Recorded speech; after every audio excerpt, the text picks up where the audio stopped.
God Save the Wine, finalmente è estate, possiamo andare in terrazza, spogliarci un po', in terrazza no, però insomma al mare sicuramente sì, e le bollicine fanno parte dell'immaginario collettivo, ormai la spuma del mare, no? Tutto questo.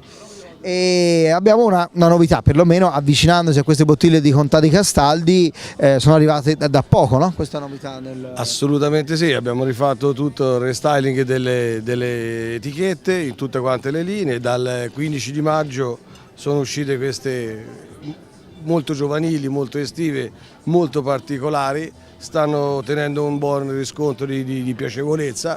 I vini ovviamente sono i soliti, nel senso che è sempre lo stesso enologo Gianluca Uccelli che le fa, è solo cambiata la veste estetica e esteriore e basta. Questo è il famoso rosé, uno dei più buoni di in Franciacorta, e poi ovviamente il Satin che diventa arancione, giusto? Era più sui toni bianchi argentati e ora va. Esatto, sì, tutta quanta la linea è un po' sui colori flu, il giallo, il verde, queste sfumature di rosso. Un po' 80s.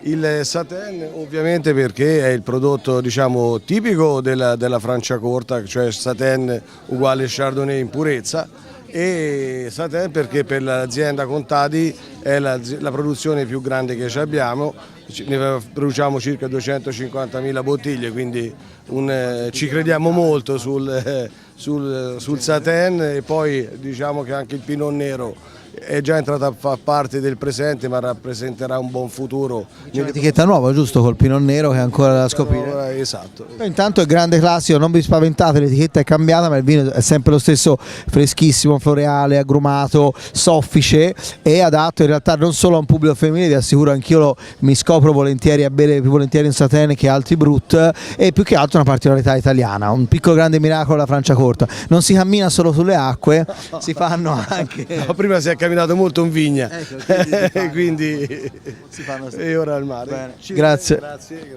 Grazie. A te.